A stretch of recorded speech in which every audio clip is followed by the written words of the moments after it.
Today's paper banknotes have evolved over the years. Money in the old days was heavier.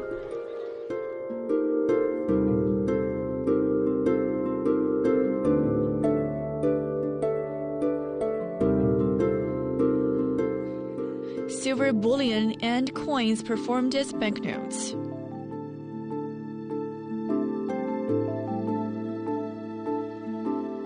HSBC was once the biggest silver holding agency in China.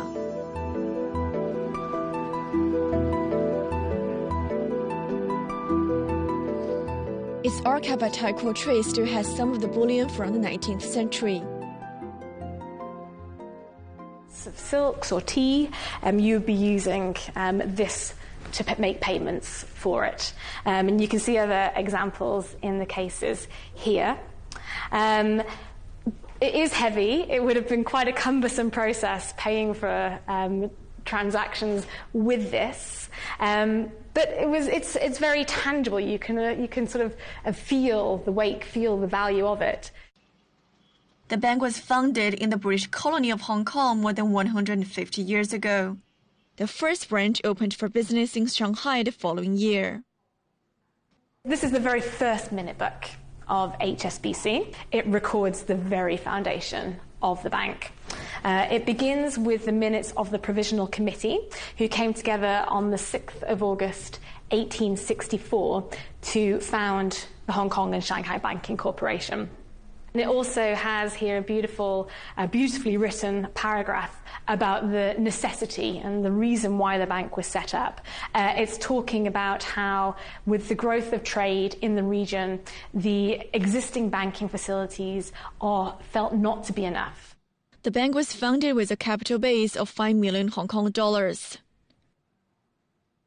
There were 20,000 shares, the majority of which, so about 18,000, were taken up in Hong Kong and in China, which showed that there was a real recognition of a need for stronger, more sophisticated banking facilities in the area. The bank started to issue Hong Kong dollar paper notes in 1865.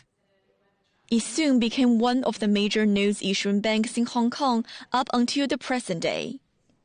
Because we were locally incorporated and we had our capital held locally, the mercantile community trusted and saw our notes as a secure form of currency. And so through issuing notes, we were accelerating and stimulating the trade in the region.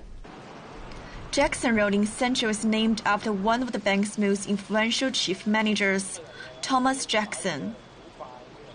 Jackson led the expansion of the bank, serving more than 20 years as the head between 1876 and 1902.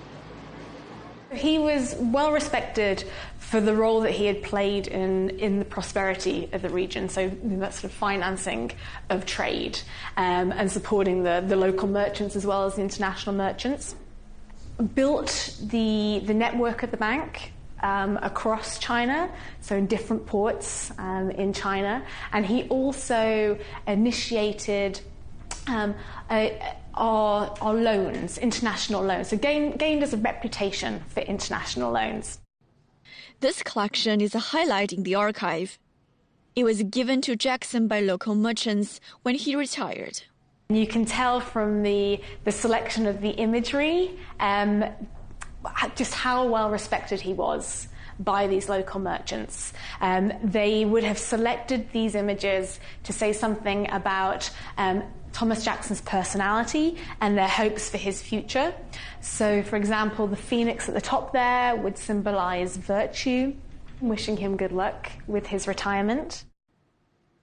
Both banknotes and silver were widely accepted between 1865 and 1935. The silver coins were transported between banks in central and old trading houses called Nampai Hong. Most of them were located in Shangwan. Before cars, the main type of transport was rickshaw. There were 2 rickshaws in front of the Nampai Hong. One was for the bosses and VIPs. The other was used to carry silver coins to banks in Central. Hong Kong stopped using silver as money in 1935. The price of silver was unstable and would fluctuate. Sometimes it was 50 Hong Kong cents per ounce, and then it would suddenly rise to $1 Hong Kong. That was bad. It meant an appreciation of the Hong Kong dollar and hit exports. Sometimes the silver value would drop and the banknotes would depreciate, and people would become poorer. This issue had always bothered the Hong Kong government. Then in 1935, the Chinese government stopped valuing money against silver. Hong Kong immediately followed. During World War II, the bank was forced to issue so-called duress notes when the Japanese occupied Hong Kong in 1942. The bank staff who would have been working in this building tried to destroy notes that were unsigned and unbacked. So they were worthless, but they ran out of time. And so after the occupation took place, our bank building was occupied, and the enemy forces found unissued notes in our vaults, and they forced our staff to sign them, and then these notes were issued into circulation. After the Japanese were defeated, there was a total of 16 million Hong Kong dollars of illegal issued notes in circulation. The bank decided to help the recovery of the economy.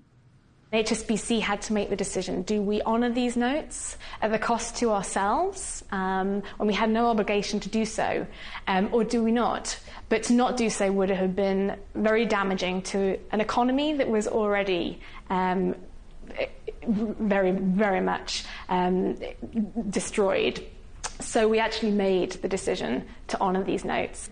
The notes were collected in and replaced. After the war, Hong Kong was destroyed and in recovery. There was a shortage of money. Between 1945 and 1946, HSBC offered loans to industries, including power companies and transportation firms. It lent money for them to operate, restore, and serve the citizens. Since the 1970s, HSBC has connected all branches in Hong Kong into a computer system. It is regarded as the foundation of Hong Kong's modern banking system. Currently, the archive displays more than 200 items for visitors interested in its history. The archives of the bank first came together in the 1970s. We've now got archives, as well as in Hong Kong, we've got them in London, Paris, and New York. We also place a lot of importance on collecting modern business records, because those will be the memory of the future, and we want to collect those so that they're available for future generations as well.